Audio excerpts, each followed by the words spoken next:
اب کیا کروں میں کہ گوش و کنار سے کونوں خدروں سے آوازیں آتی ہیں کہ صاحب فاتحہ پہنچتی نہیں ہے، مر گئے ہیں، ضرورت کیا آ رہی ہے فاتحہ پڑھنے کی.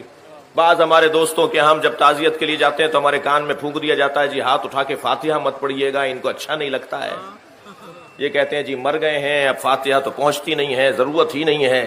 میں تو آپ کی اور اپنی بات کر رہا ہوں. میں سرکار کے روزے پر جب گیا اور سلام کرنے لگا تو کہنے لگے جی ایک سلام کہہ کے دوسرا سلام اپنی پسند کا مت کہو اس لیے کہ پہنچتا نہیں ہے. الجھنا شروع ہو گئے ہمارے ساتھ. باہر نکلا جنت البقیع کی طرف جاتے ہوئے. وہ جو صاحب مجھ سے بحث کر رہے تھے وہ مصری تھے، مصر سے آئے ہوئے تھے.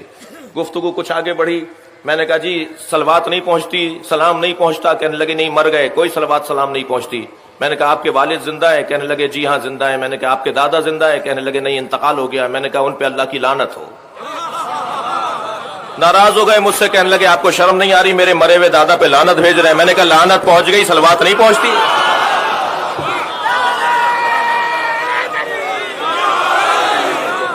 صلوات پڑھیں گے محمد و آل محمد.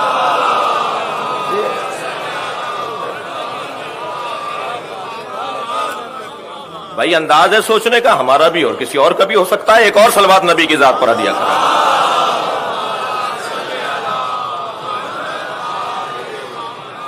قرآن مجید کی تلاوت کا ثواب، میں تو کہتا ہوں جو ہمارے ہاں کا جو انداز ہے، میں ایک اور تھوڑی گنجائش دے دیتا ہوں اپنے ان دوستوں کو کہ یہ جب ہم ہاتھ اٹھا کر سورہ فاتحہ پڑھ رہے ہوتے ہیں، سورہ توحید پڑھ رہے ہوتے ہیں مرنے والوں کے لیے، تو یہ پہنچے گی نہیں پہنچے گی یہ علمی بحث ہے، یہ اللہ جانے، مردہ جانے، پڑھنے والا جانے.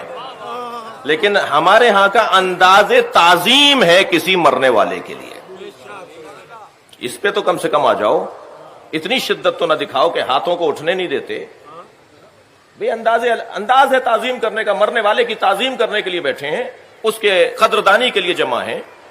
اور اس سے بالاتر بات تو یہی ہے کہ ہم اللہ کو کریم مانتے ہیں اور اللہ سے اس کے کرم کا تقاضا کر رہے ہوتے ہیں ہاتھوں کو اٹھا کر.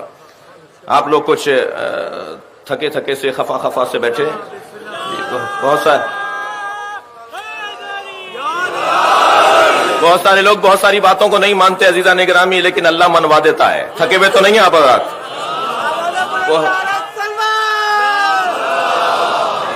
صلی علی محمد وآلہ محمد. اللہ آپ کو عظمت عطا فرمائے، اللہ آپ کو حفاظت عطا فرمائے، اللہ آپ کو رزق میں عزت میں آپ کے اضافہ فرمائے.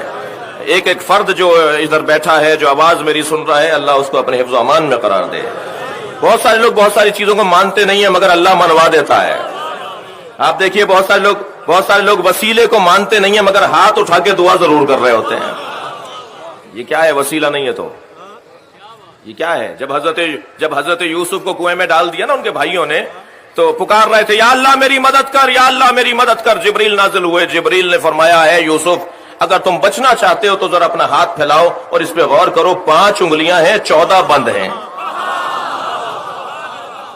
اللہ نے یہ پوری کائنات 5 اور 14 کی وجہ سے بنائی ہے. یہ اللہ نے بنایا ہے بھائی، یہ خود بخود نہیں بنی یہ چیزیں.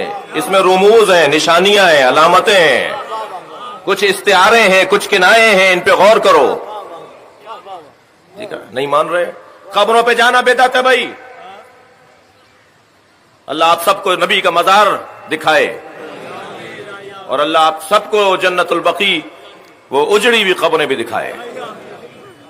اور آج کی اس مجلس میں یہ بھی سب دعا کر کے جائیں کہ ہماری آنکھوں کے سامنے وہ مزار بنے جو مزار 1924 میں گرائے گئے تھے. ابن بطوطہ کے سفر نامے میں لکھے ہوئے ہیں، ابن خلدون کے سفر نامے میں ان مزاروں کی تصویریں موجود ہیں. میں اس بحث پہ، یہ میرا مضمون نہیں ہے کہ کیا، لیکن بہت سارے لوگ کہتے ہیں جی مزاروں پر نہیں جانا چاہیے اور مزارات پہ جانا بدعت ہے فلاں. میں ان سے شدت کو کم کرنے کی دعوت دے رہا ہوں. شدت کو کم کریں. یہ مزارات پر دھماکے کرنا، گرا دینا، ان کی بے حرمتی کرنا، اس میں ذرا شدت میں کمی لے کر آئیں. آپ نہیں مانتے مزار کو، اللہ منواتا ہے. مثال دینے جا رہا ہوں. خانہ کعبہ کا طواف کر کے آئے ابھی جناب مصطفیٰ صاحب. اللہ تمام حاجیوں کی عبادتوں کو قبول فرمائے.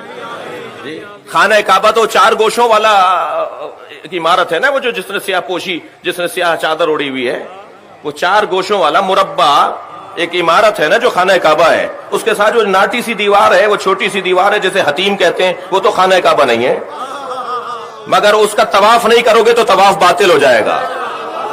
وہ ہاجرہ اور اسماعیل کی قبریں ہیں، قبریں مت مانو، میں طواف کرواؤں گا۔ صلوات پڑھیں محمد و آل محمد پر۔